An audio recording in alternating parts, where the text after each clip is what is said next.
粘住了。从这边。这是我昨天倒垃圾回来的脚印。昨天下了大暴雪，有看抢救网络的就知道，昨天抢救了一下网络。哎，今天一样有雪花叶。然后这个是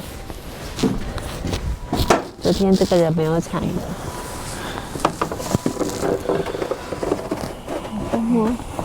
你的手套在车上，要不要戴一下？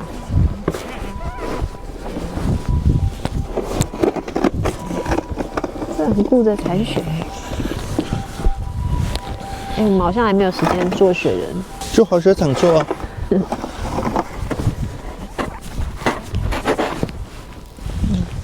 去拿手套。昨天有踩过，所以它就会变得比较硬、结实。傻瓜，前面厚的再拍，这边一点点。那不行吗？你平常有这么厚，你就偷笑了。你记得前几天那超薄的吗？啊？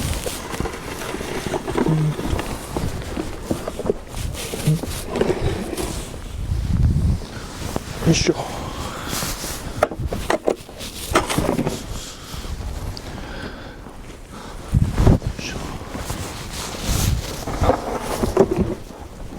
这边的厚度有几公分啊？可能有20哦，或者不止。你要躺躺看吗？真的很浅。你每天都要躺雪？不是啊，真的很软，你知道吗？没有到底，有到底。没到底。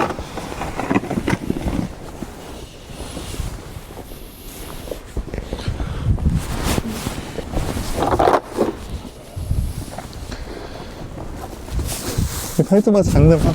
啊！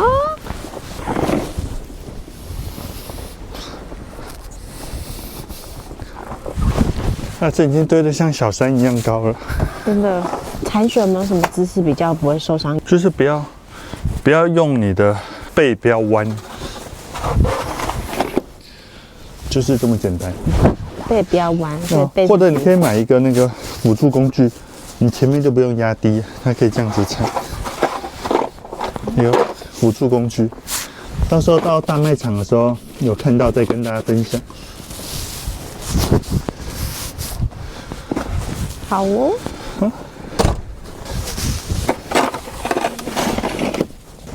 话说，昨天半夜1点多的时候，我从窗外看出去到很对面那边啊，他们在铲雪。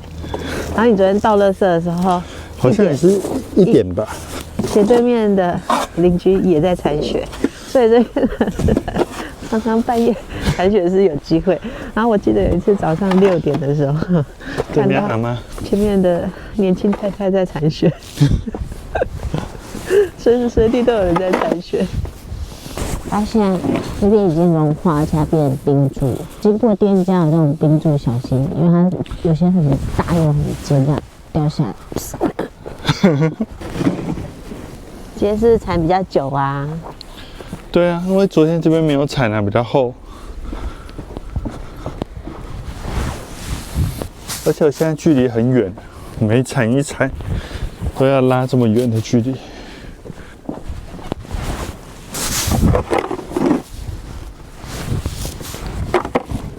这也太很快很快。哦，很硬哎，这是小石头了。这是你之前堆过来的吧？啊？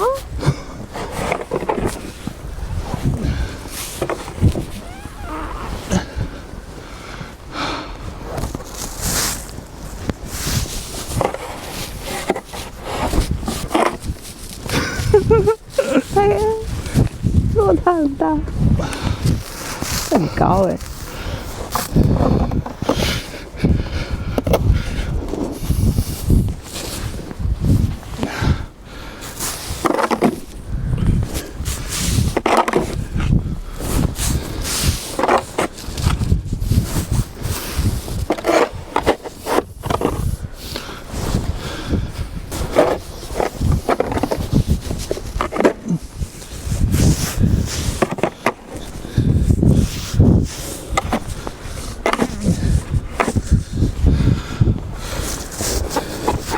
这要铁铲。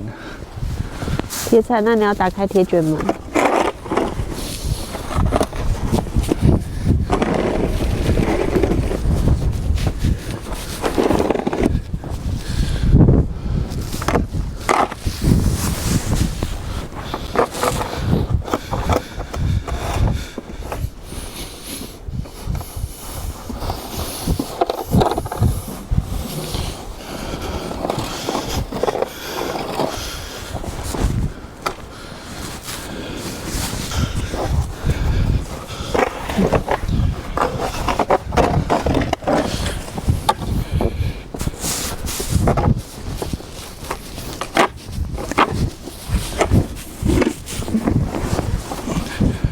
怎么还在拍啊？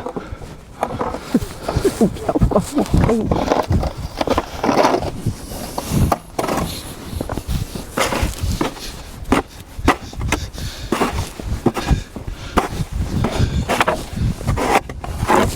那变冰块。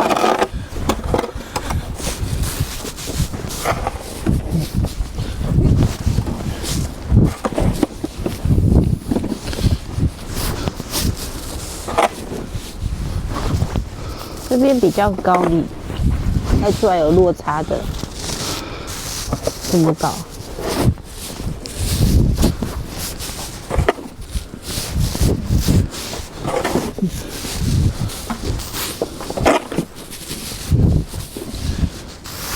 好高哦！对啊，可是我这边又没有那么高，你知道吗？就是马路上大山猫铲的，好像也没有那么高。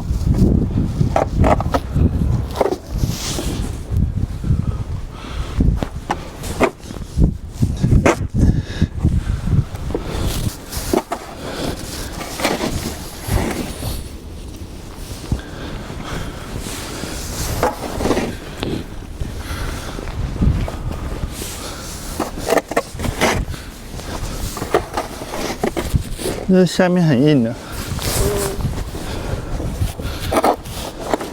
车可以开出去的一个窟窿，然后呢，这已经铲到门口，这个是市区的路，就这样。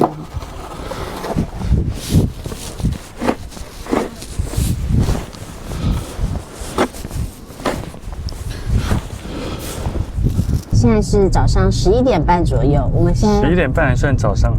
好啦，反正我们今天重点呢，先去市区。我们要去买护腕跟护膝，新手嘛总是会一直叠，这些护具很重要。然后我们在 Sports Depot 这个大卖场看到其他牌 North 子 Face 的，对这个牌子的护具呢，居然比北汤还要贵。身为一个死菜鸟，装备至少不能输人。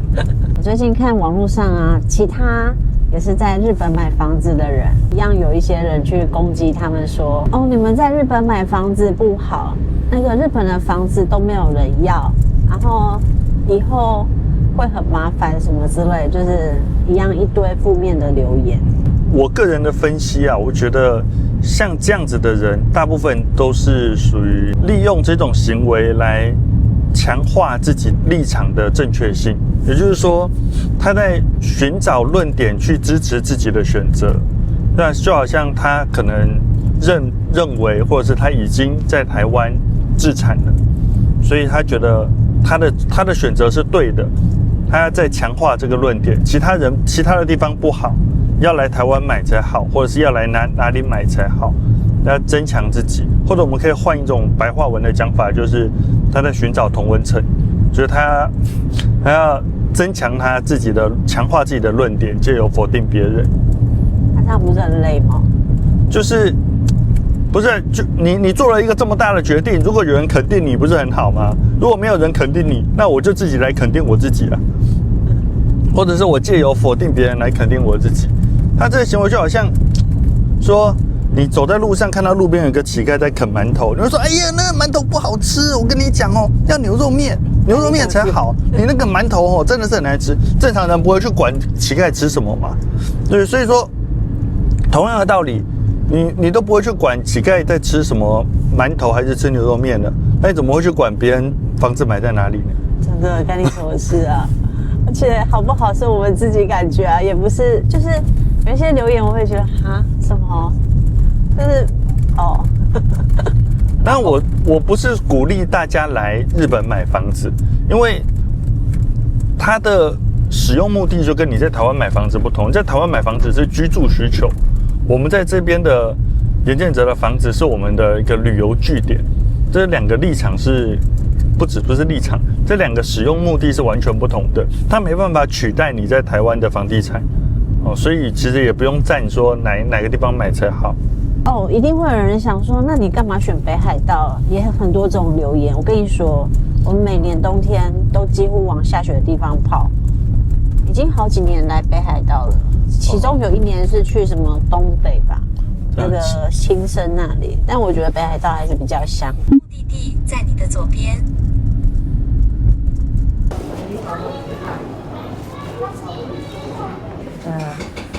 已经是热的，你先点的是人气第一的回来母汤。好，我们刚刚其实试了衣服，我觉得还行，蛮好看的。然后现在试护膝。根据我多年穿衣服的经验，有标签的在左边。哦，虽然它没有分左右。天哪，你记这么清楚？对，我应该可以直接套在裤子上吧？因为有些护膝也是直接套在裤子上啊。这护膝是靠在裤子里面还是裤子？里面那一层裤子，应该可以吧？你站起来了，半蹲。啊，好舒服！等一下，再一次。可以罚跪了。啊，好舒服！重点就是像宫廷剧的那种沙包。应该可以吧？哦，哎，我以为膝盖是在这里耶。不是啊，它这里只能，你这个地方硬的啊，它只能在这个转折处这样吧。从旗舰店买完啊，然后总共是12万日币。然后呢，我想讲一件事，虽然是旗舰店，但它有很多东西都没有。我的鞋子没有，他的鞋子没有，我的固定器没有，他的固定器有，就先买。外面好凉。要拉拉链。哦，刚刚里面超热的，结果我们又回来原本的 Paco， 结果逛着逛着找到你的尺寸了，而且是你想买的，只是退税之后也没有你在网络上买的便宜，但也只能这样。而且退税还得带回台湾。还有一点是，你的原本的账号变成诈骗账号了。对啊，好好笑的。不知道花多少时间才能让它恢复，因为你最近就一直在看影片嘛，所以我就在旁边有听到。很多人他说很多人鞋舌会这样往上拉，这不是正确的，这应该往下压，让它贴合你的脚踝跟胫骨，然后再把它粘上去。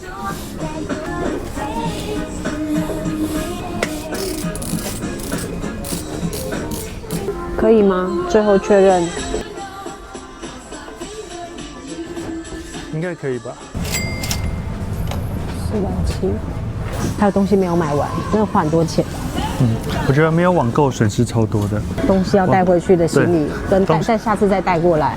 对，2个行李费用，然后网购的价格比退税还便宜，网购还有回馈点数，3%的限扣。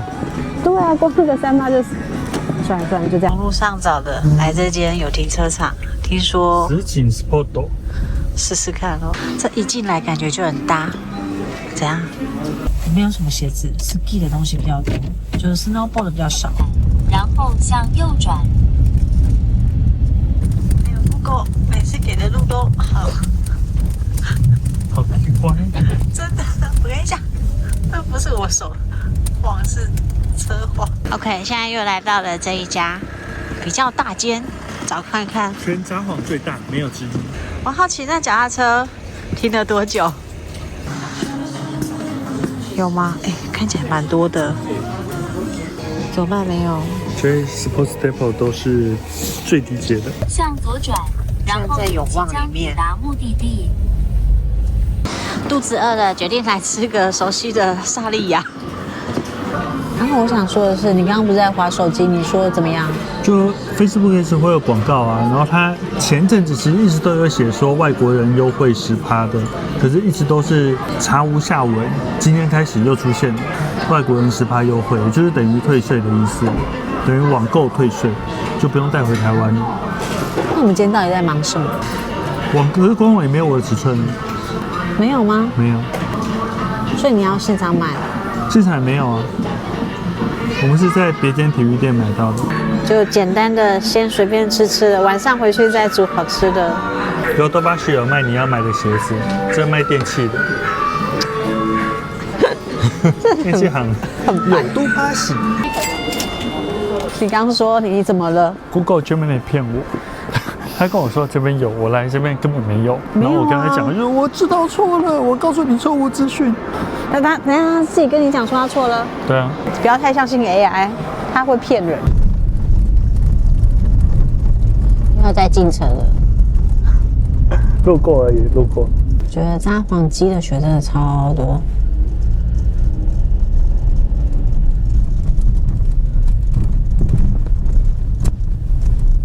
OK， 我们研究了一下，果然这就是要购买过才会知道他们家的点在哪里。它比较扎实，也算是不能说算是坑，但是就是一个经验。买了头套、面罩，所以跟头套也一样的意思啊。抢劫啊！ OK， 回去前来逛个超市。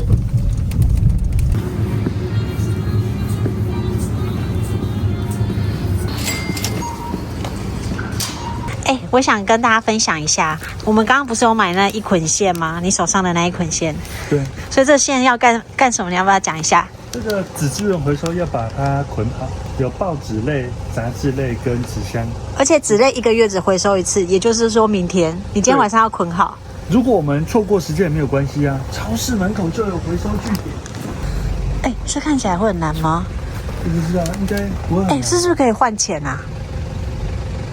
我问你看一下，像是然后可以这样捆的这个有它专用的卡斗，哦，所以就可以换钱。可不可以换钱我不知道，但它那个卡斗是有登记你住哪里。哦，所以也不能乱放，误会了。可能这附近的回收据点是这里。哦，好啦，走了，回家了。路上都在扫雪。我们搞了那么多天，装备都还没有弄齐，真的很烦。可以的。结果装备弄齐之后，突然爱上滑雪，想说那我们要不要去其他地方滑雪？因为这样算一算，你看我们真的剩下半个月，然后又要处理公事，然后又要处理滑雪，这样子，而且你还要去吃毛蟹，然后你生日的时候还要旅行，你这样滑不到几天。那我们是不是带着装备，到时候去其他国家滑一下好了？爱上你了。结果真的滑的时候就想说，跟想的不一样，第一天就摔得稀巴烂，就气死了，马上把装备再卖掉。但是买的时候考虑名牌，就是想说好脱手。然后我的装备已经快接近100分了，可是还有很多60分差不多吗？还有头套，然后还有不是买了安全帽，讲出安全帽、眼镜，还有手套。我原本以为不用手套随便戴一个就好。你那个护手的刚刚就戴不进去，我戴那个工地的手套，吵死了，不行！我没有想过这些用具凑起来会这么复杂，真的很复杂。比如说你要买手套的时候，你也会觉得说好像可以买了，但不是。你要先买一个里面的手套，再买那个护具，就是护手腕的，然后再戴外面的手套。然后你要买衣服也是，哎，不对哦，你要先把护具穿上去，然后里面衣服穿好，然后你才能再买外面的，不然你衣服可能会穿不下，尺寸不对哦。超麻烦。对啊，就觉得我整个1月都在弄这件事，但是弄到最后怎么还没有好，就觉得好像没有什么事，但是就好像很忙，然后要先研究，然后看影片，然后再跟你的好朋友讨论，就1天就过了。然后重点是你好朋友还会骗你，说什么哦这个卖场有，结果没有。然后重点是跑了好几间大间的，有些东西只有 ski， 然后有些东西有 snowboard， 那有很多东西也不齐全，就是觉得我以为的旗舰店什么都有，结果不是。它找到真的不容易，尤其是有些像雪靴，它就体积很大嘛，所以大部分的店很难备得很齐全。你如果专门找同一个牌子，你找一间体育用品店，它可能有8个牌子，所以空间分成8块以后，尺码就很少了。对，有些可能就是比如说这一款只有2个尺码，就很麻烦。我觉得最简单的应该就是网购，可是网购的问题就是说，你没有在日本有长期大量的网购经验的话，你临时下单大额的金额，他直接手里账号。对，他就以为你是诈骗，结果今天晚上，他又解除你的，你写信去客诉嘛，对吗？没有，我就是要登入嘛，申请解锁，然后申请，他就解锁了。但解锁不代表可以买哦，我也不知道。那总之，这刚好今天晚上美汤官网，还有说向外国人优惠了，对啊，比退税还便宜。那买装备的经验应该不是每个人适用，大部分人来这边滑雪应该就是几天而已吧。那你买那些东西，除非你真的很爱，可是如果真的很爱的高手，也会觉得说你们2个小弱鸡。我跟你讲，不一定过几年后我们也会成为高手。这车也太可爱了吧，它超载的。产高飞起来的那种。我跟你说，你那个盒子要留着，以后啊还可以卖。就如果不要用的话，谁要盒子啊？有，我跟你讲，你现在看二手网站，我看过啦，上面都没有盒子啊。那就价钱不好，你有盒子，好，价钱会好很多。看一下这里，我们家怎么这么冷？哎呦，刚回来都超冷。就这样啊。就这样，看它出来吗？开箱一下。开箱是干嘛？让我看一下，有没有买新东西的感觉吗？你看，这台币要1万吧？旗舰店买的都不盖章的。算了，我有收据。好啦，你看它的脚多大？它这个另外一间店买的，它就这样，然后那个用一个塑胶袋装。保证书插在那里。有啊，你有保证书，我蛮想说是不是卖假货？你在旗舰店试穿的时候看过盒子吗？看 LV 皮箱呢。你要盒子做什么？我以后可以卖掉。我跟你讲，你如果变高手的时候，你这一双就看不上了。买这双的人在意盒子吗？那我问你，你这双要穿多久10年了。